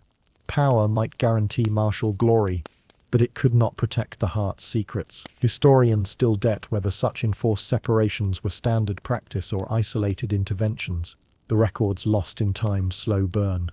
As the night edges toward dawn, you return to the central courtyard, where the city's twin kings stand silent atop a low dais, observing the sleeping barracks. Their mirrored visions reflect not only political authority but perhaps a deeper understanding of human bonds. Fringe whispers propose that the kings themselves shared a bond beyond blood, an alliance cemented in childhood, shaping dual rulership. Yet official genealogies make no mention of such intimacy, and historians still argue whether this is myth or plausible portrait of royal companionship. Before the first light, you slip back to your own mat in the cold stone dormitory, heart pounding with the echo of shared confidences, poetry scraps, and screened kisses. In your dreams, you taste the mingled scent of olive groves and crushed rose petals, the residue of love and loyalty in a city famed for iron discipline. You wake with the dawn's chill on your skin, wondering which of the night's whispered intimacies were real and which were nothing more than flickering torches in the darkness. Tonight you've walked the narrow line between comrade and confidant, between public duty and private longing. You've traced Spartan intimacy in its manifold forms, fraternal, ritual, romantic, and felt the tension of hidden desires beneath a society built on transparency of arms but opacity of hearts. And you, dear listener, carry now the flicker of those unspoken bonds in your own chest, questioning where duty ends and devotion begins. You trudge along the craggy path above the Eurotas Valley as dusk bleeds into violet, the distant clang of bronze shields and the murmur of nocturnal cicadas, grounding you in Sparta's long twilight. Rumors of wartime losses hang thick in the cool air. Thermopylae, Plataea, and Leuctra still echo in every spear's shadow, and you sense that these battles did more than stain capes red. They reshape gender roles under the relentless squeeze of crisis. You probably won't survive the next campaign, but lean in close as we trace how population decline forced Sparta to rewrite its social contract. After the crushing defeat at Leuctra in 3071 BCE, when Thebans shattered the Spartan phalanx, the polis faced a dire manpower shortage. The mainstream historical fact is that to replenish citizen ranks, Spartan leaders relaxed marriage age and property requirements for women, allowing them to marry younger and inherit public land to support larger families. You taste dust on your tongue as you imagine mothers hurrying to cradle babes in arms once reserved for adolescent training. Echoes of Section 5's infant inspections shifting from culling to subsidizing. Historians still argue whether these legal tweaks were pragmatic stopgaps or signaled deeper social change. Beneath your feet, the scrubby thyme releases its resinous scent, and you recall Section 3's athletic fields where girls once flung javelins. Now those fields hosted war orphans learning spins and throws not for civic glory but for sheer survival. Fringe whispers suggest that aging widows, some in their 60s, were pressed into ephebic drills, donning bronze greaves to defend hastily constructed walls. You wince at the image, silver-haired grandmothers charging alongside bedraggled youths, goatskin straps creaking against arthritic limbs. Archaeological evidence for aged combatants is scant. Few osteological remains bear conclusive battle injuries, but the legend persists. Across the valley, the twin spires of the sanctuary of Artemis Orthia glow in torchlight, its temple steps haunted by memories of youth rites from Section 9. In lean times, noble women petitioned the ephors to lead public dances themselves, filling the void left by absent ephebes. The mainstream fact is that, On rare occasions, women did assume priestly and performative roles traditionally held by men, reinforcing the state's war effort through morale-boosting spectacle. You shiver at each footfall echoing on worn marble, imagining choral hymns now tinged with elegy rather than triumph. Historians still debate whether these exceptional performances reflected genuine empowerment or mere ceremonial expedience. Earlier today, we passed through the Agora, where worn iron obols clinked against weathered amphorae, reminders of Section 11's economic heft in women's hands. In crisis, state treasuries sometimes offered women tax exemptions to encourage higher birth rates. Fringe accounts claim that affluent Spartan matrons formed clandestine maternity societies, pooling resources to sponsor multiple births and guaranteeing safe havens for mothers at risk. You taste the sweet tang of wine mixed with urgency, picturing secret meetings in olive groves by lamplight. Whether these societies existed or are later romantic inventions remains fiercely contested by scholars. You pause at a crumbled milestone marking the old march route to Nolpactus, recalling Section 2's Agoge long marches. In response to shrinking troop numbers, Spartan boys as young as 13 were fast-tracked through truncated training, sometimes bypassing naked endurance runs for basic spear drills. The mainstream fact, ages 7 to 20 remained the official Agoge span, but exceptions proliferated, prompting grumbles among purists. You sense those same elders from Section 2, their whistles piercing open fields as they rushed green recruits into combat formations. Historians still argue whether this dilution eroded martial excellence or merely reflected an adaptive military pragmatism. A sudden breeze lifts the scent of crushed ivy from a vine-clad trellis, evoking Section 6's land councils where women once debated property rights. In the aftermath of war, widows collectively managed dowry land, pooling harvests to feed orphaned children. Mainstream records note state-administered granaries, dispatching grain directly to matron-led communal kitchens, a literal lifeline. You taste stale porridge in memory, a callback to Section 7's domestic stews now scaled for famine relief. Historians still debate whether centralized distribution strengthened civic bonds or fostered dependency on state charity. On a nearby hillside, a half-ruined stowe shelters teenage girls practicing flute music for Hyacinthia rites. See Section 9. In shortages of male choristers, mature women took lead roles in ceremonial songs, their melodies slow and mournful. Fringe tales insist that some choruses included masked male citizens disguised as women to maintain chorus numbers. An early form of cross-gender substitution. Archaeological fragments of female-styled masks in male burial sites lend tantalizing hints, but no firm proof. You shiver at the imagined hush when a masked man breathes behind a painted veil. At midday, you trudge into the lecture hall where echoes of Section 12's Homeric lessons still cling to the columns. Here, civic instruction pivoted. Instead of reading lyric verse to cultivate ethos, youths studied logistical manuals on siegecraft and state provisioning. The mainstream fact is that non-military education was repurposed to teach delayed marriage and crop rotation skills vital to survival rather than poetry. You trace weathered inscriptions on a tablet showing barley to soldier rations, tasting chalk and pragmatism in equal measure. Scholars still argue whether this pedagogical shift represented a brief wartime aberration or a lasting transformation of Spartan values. You linger by a stone trough where older women once bathed infants in scented waters. Section 5. Now that trough serves to baptize new recruits, knees stiff from armor drills, under a ritual invoking Artemis's protective mantle. Fringe interpretations suggest that certain midwives bereft of mothers adopted adolescent soldiers into foster mother roles, blurring kinship lines. You taste brine and rosewater, caught between recollection and rumor. Whether these foster bonds ever had legal footing or were mere gestures of pity is hotly debated among historians. As afternoon wanes, you ascend to the Gerousia Council House, Section 13. Its steps silent under empty cloaks left by absentifours. In war's wake, the Gerontes convened extraordinary assemblies granting women limited voting rights on emergency measures, food rationing, militia conscription, and ritual calendars. The mainstream fact: women never sat as full magistrates, but they occasionally delivered petitions directly to the council floor. You feel the weight of that gesture, voices carried into the heart of power, and wonder whether it signaled genuine influence or symbolic appeasement. Historians still clash over the depth of female political agency in these crises. Returning to the barracks precinct where Section 14 revealed hidden social bonds, you glimpse two veteran hoplites teaching orphaned girls the art of spear balance. Their voices are soft, almost secretive, as if convinced the world outside must not know. The mainstream fact is that veteran mentorship programs emerged to integrate war orphans into citizen life, blending masculine tutelage with maternal care. Fringe narratives insist these mentors sometimes developed deep personal attachments, romantic or paternal, yet records remain silent on consent or propriety. Scholars still debate whether such pairings were institutionalized or left to individual discretion. Night descends, and you stand before the Plowton well. Section 13, its grill gleaming under starlight.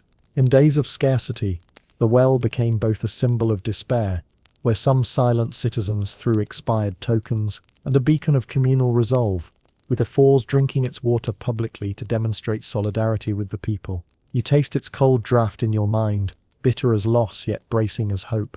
Historians still argue whether these public rituals around the well were genuine acts of shared fate, or calculated propaganda. Finally, you trudge back to your own chamber, the pine scent of torches fading as you pass the empty loom rooms and silent ovens. You feel crisis's imprint on every stone. Accelerated marriages, land reassignments, expanded roles for women, and a fraying of Spartan rigidity. And you, dear listener, have witnessed how a society built on unyielding discipline bent its rules under the weight of survival, forcing gender roles to adapt, if only for a time, in the shadow of war's relentless tread. You awaken to the hum of a modern computer fan as you trudge through online forums where scholars and enthusiasts alike debate Spartan gender norms with the same fervor once reserved for phalanx tactics. The glow of your screen feels cool against the night, yet the discourse burns hot. From academic monographs to blockbuster films, Sparta's image is constantly remade. You probably won't survive the next wave of reinterpretations, so lean in close as we trace how today's voices shape our view of ancient Lacedaemon. First, consider the mainstream historical fact that modern historians emphasize. Spartan women's property rights and athletic training set them apart in the ancient Greek world. University courses now assign readings on landowners and warriors 2018, and articles dissecting how Spartan women manage estates and inherited land. You scroll through pages of dense footnotes, tasting the metallic thrill of discovery, as each citation points to inscriptions once etched on stone altars. Next, you dive into the quirky realm of pop culture. You recall the film 300, where shield maidens in black leather skirts mount walls with swords, a fringe caricature, far from the white chitons and bronze helmets of actual Spartan women. The movie's wink at cross-dressing hoplites and scantily clad warriors echoes modern fantasy more than historical record. Historians still argue whether such portrayals do service to public interest in Sparta, or simply reinforce male-centric action tropes under the guise of feminist empowerment. You shift to a well-thumbed copy of The Warrior Ethos, 2011 by Stephen Pressfield, whose chapters on Spartans mingle fact and dramatic flair. You taste the must of aged paper and feel the suspense of battlefield descriptions. Yet you also note how Pressfield's emphasis on masculine virtue often sidelines women's roles. Scholars still debate whether popular histories like this skew public perception by privileging martial narratives over domestic ones.